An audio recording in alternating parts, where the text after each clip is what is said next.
y de la obesidad y de sus repercusiones para la salud de la gente. Primero dice, es una enfermedad crónica, ¿sí? Caracterizada por un estado de exceso de masa de tejido adiposo que se traduce en aumento de peso, ¿sí? Esas son las características básicas de la obesidad y lo primer punto es una enfermedad crónica. Sí, dice, es visible y cuantificable en relación al valor esperado según el sexo, la talla y la edad. Puede ser generalizado o localizado en cuanto a su distribución.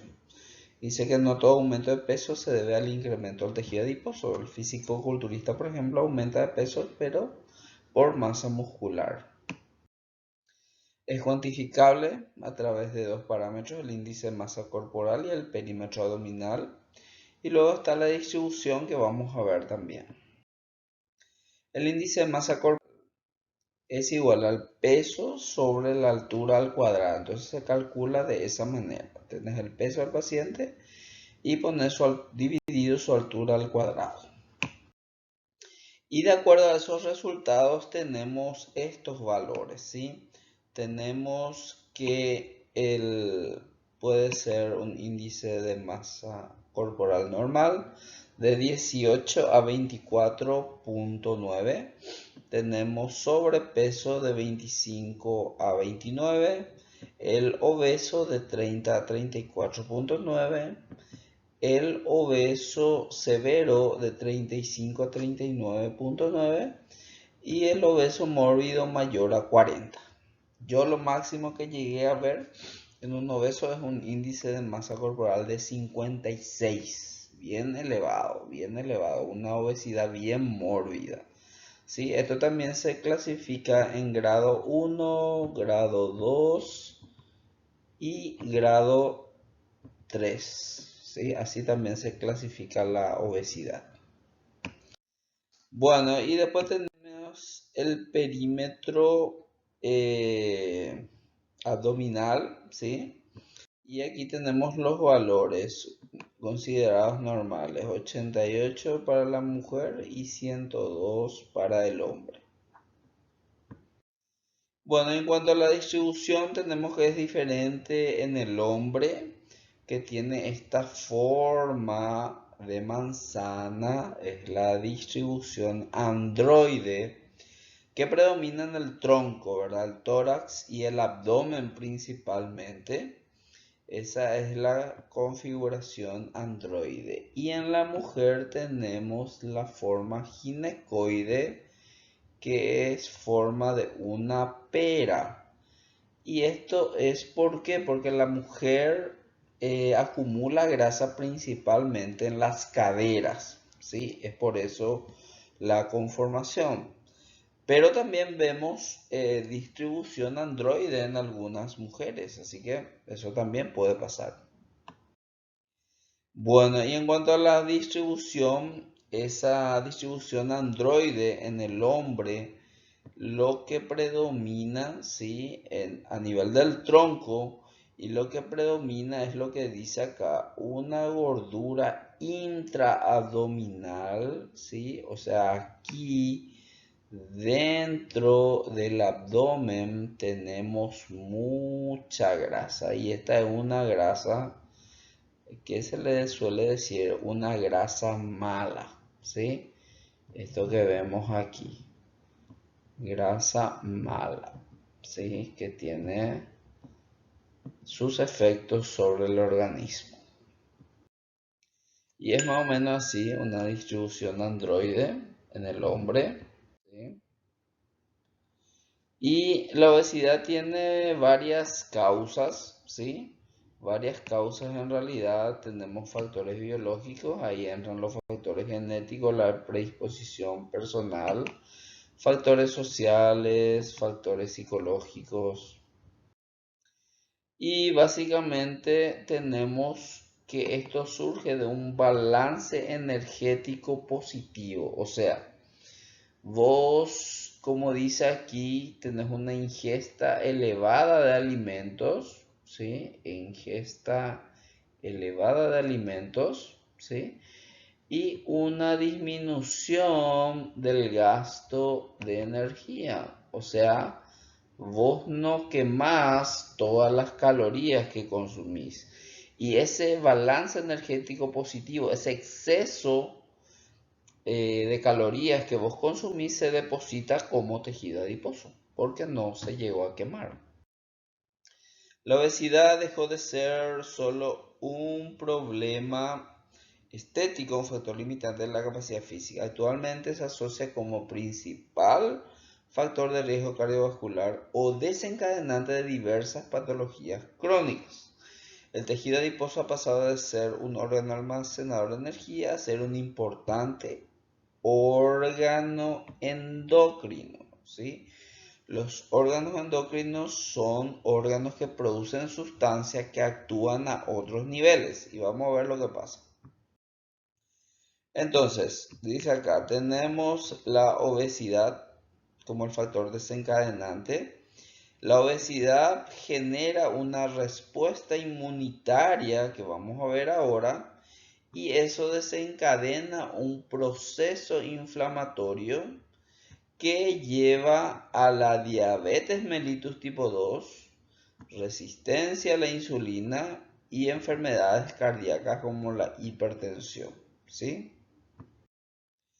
Bueno, y básicamente esto es lo que sucede, ¿verdad? Tenemos acá un tejido adiposo normal, ¿sí? Y miren el tamaño de un adipocito. Tiene este tamaño. Cuando existe obesidad, ¿sí? Estos adipocitos, las células de la grasa, crecen en tamaño y en número, ¿sí? Se produce hipertrofia e hiperplasia de todo el tejido, en este caso, el tejido adiposo, ¿sí? ¿Y qué es lo que pasa? Los vasos sanguíneos no llegan más a alimentar lo suficiente a esta enorme cantidad de adipocitos. Entonces eso va generando en los adipocitos ciertas sustancias que atraen a estas células que son los macrófagos, ¿sí? Células inflamatorias, células de defensa del cuerpo. Y miren aquí, este es un tejido adiposo, ¿sí? Ya bien inflamado, ¿sí? Con muchos macrófagos dentro del tejido adiposo. Y estos macrófagos son los que van a empezar a producir más y más sustancias químicas y haciendo que este sea un órgano endocrino. Van a producir sustancias inflamatorias que van a actuar en todo el cuerpo. Bueno, y aquí vemos la asociación del adipocito con los macrófagos. ¿Y qué es lo que sucede? Como dice aquí, hay aumento de sustancias inflamatorias, citoquina, factor de necrosis tumoral, interleucinas 6, acá otros más, quimioquinas, etcétera, y van produciendo también otras sustancias, aumento de leptina y resistina, disminución de adiponeptina, aumento de ácidos grasos libres y aumento de angiotensina. O sea, un montón de sustancias que se producen y que van a actuar a nivel de todo el cuerpo. Entonces, tenemos una inflamación que va produciendo sustancias antiinflamatorias, disminución de algunas sustancias, aumento de otras sustancias, y todo esto finalmente va a generar, como dice acá, diabetes, puede generar hipertensión y un aumento del riesgo cardiovascular también.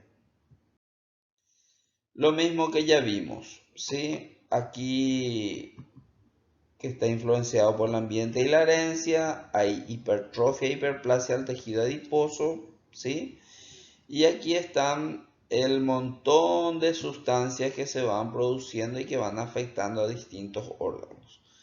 Puede originar, como dice acá, diabetes mellitus, hipertensión arterial y dislipidemia, que es colesterol y triglicérido elevado. Finalmente, aterosclerosis, que son obstrucciones de los vasos sanguíneos. Y finalmente, la enfermedad cardiovascular como causa de muerte de estos pacientes.